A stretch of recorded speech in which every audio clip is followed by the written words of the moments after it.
On revient à votre œuvre, Alain Badiou, on revient à votre République de Platon, puisque vous êtes le nouvel auteur de la République de Platon, et on en vient, c'est la tradition dans cette émission, à la question de la semaine. Question simple, sous forme de slogan que vous connaissez bien, élection, piège à con. Et vous connaissez ça, hein. C'était le slogan de mai 68, un des slogans de mai 68, et quelque part, même si votre pensée est plus complexe, c'est un peu ce que vous pensez, vous, Alain Badiou, qu'il y a une illusion démocratique, et c'est quelque chose qui m'interpelle. Parce que vous avez été un militant, parce que vous pensez la politique, parce que vous écrivez la politique, votre République de Platon, c'est presque une manière de vivre la politique à l'usage des enfants français d'aujourd'hui.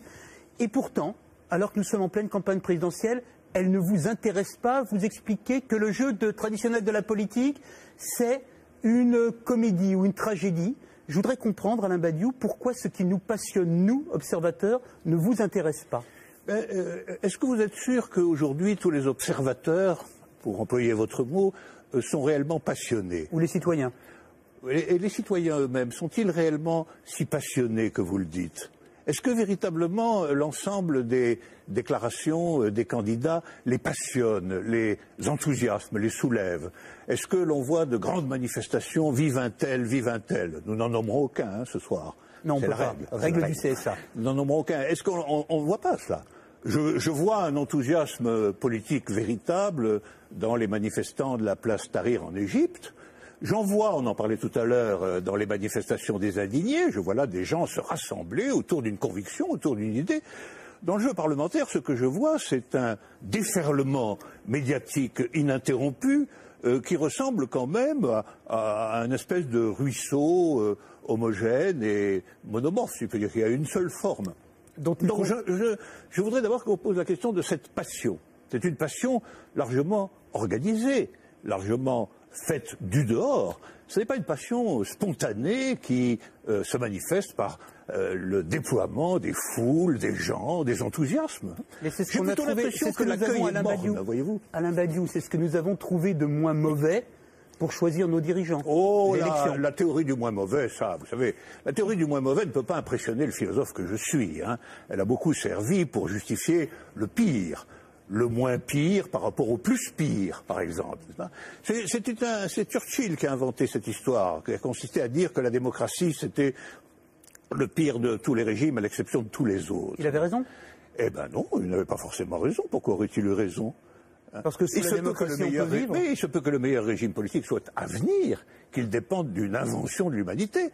Après tout, vous savez, pendant des millénaires, ce à quoi nous assistions, c'était à des théocraties, à des régimes extraordinairement tyranniques et oppressifs. Ils ont duré bien plus longtemps que votre démocratie, bien plus longtemps.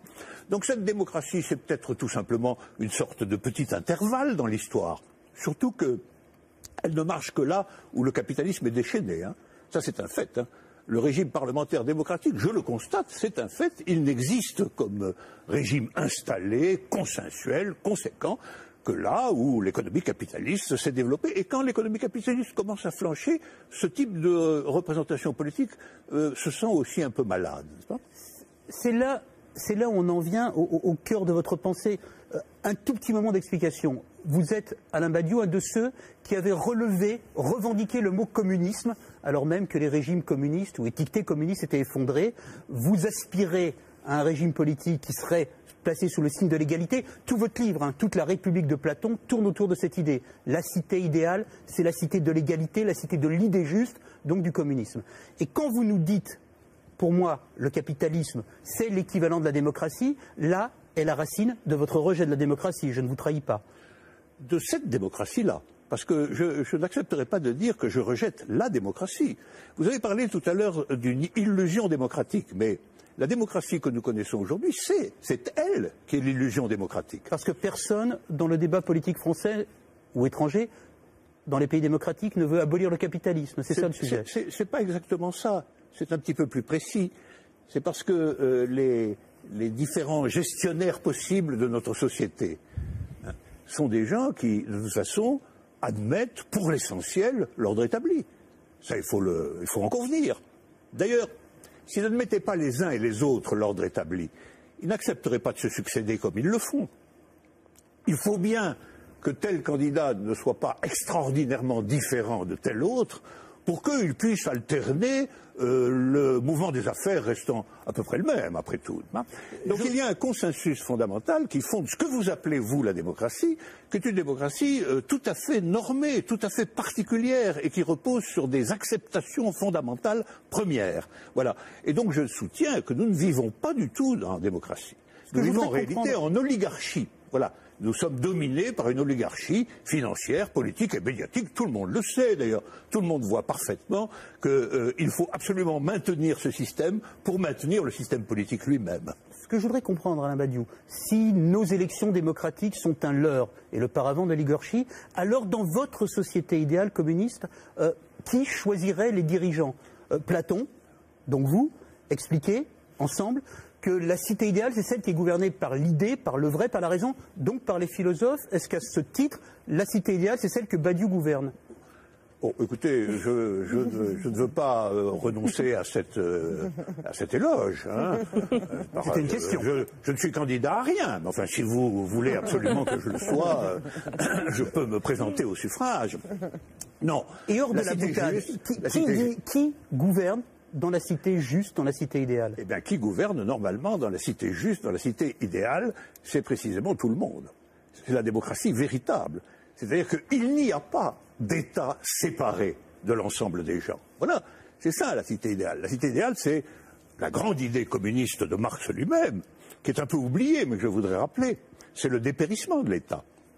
C'est l'idée que l'existence d'une machine d'État oppressive, séparée, qui doit être perpétuellement validée par des élections, etc., c'est une affaire vieillie, c'est une affaire qu'il faut dépasser absolument, au nom de ce que Marx lui-même appelait un régime d'association, la capacité pour tout le monde de s'occuper de ses propres affaires. Ce qui est intéressant, et c'est là où, quand vous parliez de l'idée de Marx et de l'idée de l'association, vous êtes un fervent admirateur de ce qu'on appelait les révolutions arabes, fervent admirateur également de ce qu'on appelait le mouvement des indignés. Et ce qui est très intéressant, c'est que votre critique sur les révolutions arabes commence au moment où elles se transforment en processus démocratique électoral avec des élections. Oh ben, c'est pas ma critique à moi, c'est d'abord la critique de tous ceux qui ont participé au mouvement dans les pays arabes. Ils ont été légèrement surpris et déconcertés par le résultat des élections. Mais le principe même des élections... Comme moi, je l'ai été en mai 68. Eux aussi, ils disent élections piège à con maintenant, maintenant qu'ils ont les partis islamistes dits modérés sur le dos. C'est comme si, après une révolution, une tempête révolutionnaire démocratique extraordinaire, on vous présentait un massif parti démocrate chrétien comme le vainqueur des élections. Ben, vous seriez un peu étonné tout de même.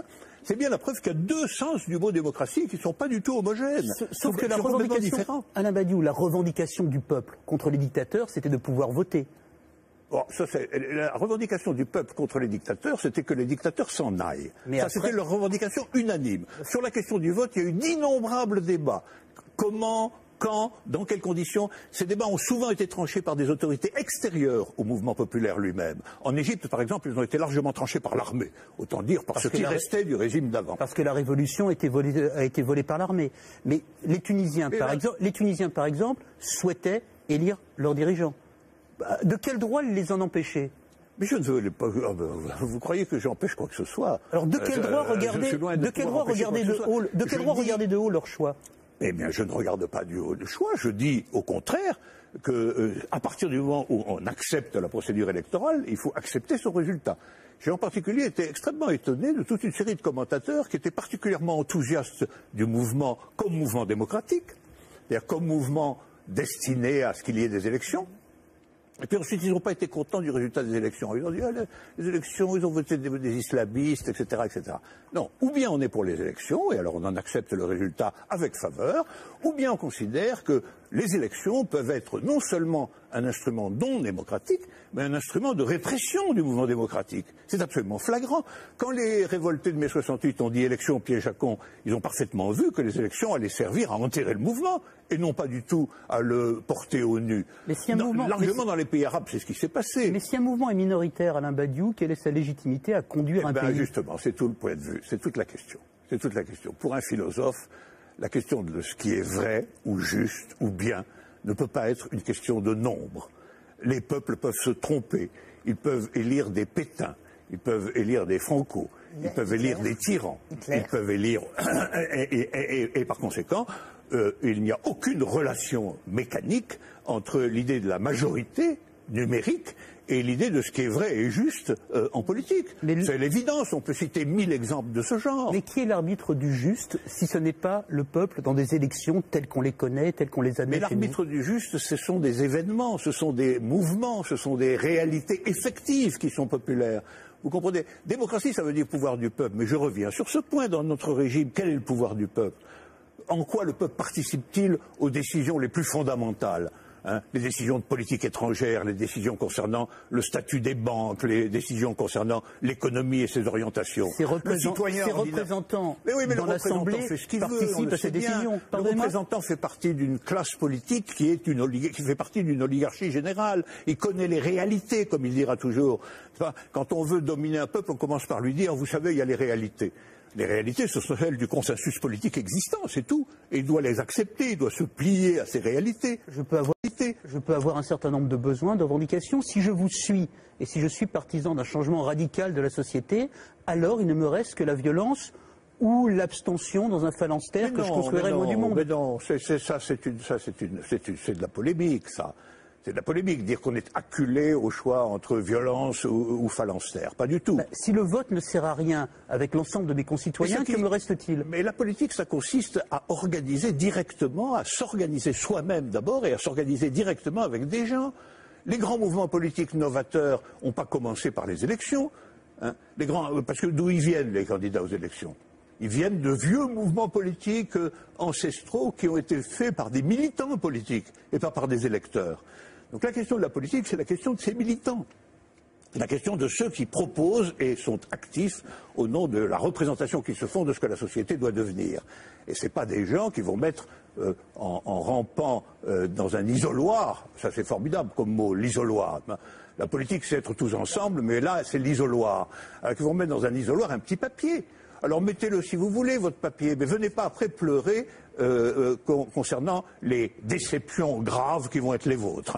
Est-ce que vous réalisez, juste Alain Badiou, vous avez de la culture, vous avez de l'humour, que votre manière de parler pourrait être ressentie comme une insulte par des gens qui se sont fait tuer pour le droit de vote en 1848, en 1870. Des gens y croyaient à ces choses-là. Ils sont morts pour avoir le droit de voter. Mais évidemment, et je considère que le droit de vote a été, dans l'histoire des idées politiques, une conquête.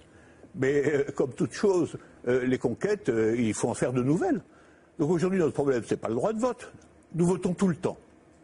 Nous votons tout le temps, même dans l'université, on est lié à un conseil, dans les hôpitaux, on est lié une commission médicale. Nous passons notre temps à voter. Donc notre question n'est pas la question du droit de vote, évidemment. Nous savons maintenant, depuis un bon siècle, ce que le droit de vote est capable de donner. Et ce que le droit de vote est capable de donner, c'est de toute évidence, sur les questions sociales, économiques et fondamentales, un conservatisme inébranlable. D'autant plus inébranlable qu'il est périodiquement légitimé par le scrutin. Alors nous devons maintenant aller au-delà de ça, c'est tout. Ça n'est pas contre la conquête du droit de vote par ceux qui, en effet, ont été obligés de pratiquer des émeutes révolutionnaires pour avoir le droit de voter. Est-ce que c'est un retour à la politique, pour que je comprenne bien? Est-ce que c'est un retour au premier sens de la politique, ce que vous souhaitez? Vous appelez ça la République de Platon, j'imagine le mot politique est au cœur de ce débat. Est-ce que c'est ça que vous voulez qu'on revienne, revienne à ça? Je pense qu'on doit revenir, en effet, aujourd'hui, largement au sens premier ou originaire des mots. Je le pense pour politique, vous avez parfaitement raison. Politique, c'est-à-dire association et action collective de ceux qui appartiennent à la même cité. Je le pense pour démocratie, parce que démocratie dit beaucoup plus et doit dire beaucoup plus que la forme parlementaire de l'État telle que nous la connaissons aujourd'hui. Je le pense aussi pour communisme, parce que communisme est aussi un mot dont la signification première a été défigurée par les expériences du XXe siècle. Je suis le premier à le reconnaître et à le dire, et je pense qu'il faut revenir à cette signification première. Alain Badiou, vous avez cité plusieurs fois les indignés. Tony Gatliff, qui vous a précédé, a été frappé en allant les filmer par une chose, qu'il n'y avait pas de porte-parole du mouvement. Ça veut dire qu'au fond, les indignés, c'est la cité idéale, tout le monde gouverne? Je ne pense pas tout à fait. Je pense que c'est une caractéristique absolument générale des mouvements de masse. Les vrais mouvements de masse se reconnaissent au fait qu'ils ne sont pas dirigés par des partis, ils ont une spontanéité très grande, ils rassemblent des gens tout à fait disparates, mais nous le voyons bien. Le mouvement de masse n'est qu'une des possibilités du changement politique. Nous le voyons précisément parce qu'à partir du moment où la question du pouvoir entre en jeu, il y a une tension très grande entre les aspirations spontanées du mouvement et la forme du pouvoir. Sans compter que, je le rappelle toujours, et vous en avez fait une objection qu'on peut en effet entendre, n'oublions jamais que jusqu'à présent dans l'histoire, les grands mouvements démocratiques véritables, les mouvements démocratiques populaires, ont toujours été minoritaires, ont toujours été largement minoritaires. Par exemple, toute la presse disait... Quand il y avait le mouvement sur la place Tahrir, toute la presse disait l'Égypte est là. D'ailleurs, les manifestants eux-mêmes disaient nous sommes l'Égypte. Enfin, ils étaient une minorité d'Égyptiens. À supposer même qu'ils aient été 1 million ou 2 millions, ce qui était énorme, il restait une toute petite minorité du peuple égyptien. Or, c'était eux ils avaient raison de dire qu'ils étaient l'Égypte. L'Égypte, c'était plus Moubarak, c'était plus la clique au pouvoir. L'Égypte, dans le moment même, c'était eux. Le problème était qu'ils restent l'Égypte. Et ça, c'est une autre paire de manches. Au mois d'avril, puis au mois de mai, est-ce que le philosophe Alain Badiou viendra voter avec le reste de son peuple? Non, je ne voterai certainement pas. Vous ne voterez pas? Je ne voterai pas. Non seulement je ne voterai pas, mais je ferai mon devoir de citoyen en publiant un livre, un petit livre, expliquant pourquoi il est inutile et éventuellement nuisible d'aller voter.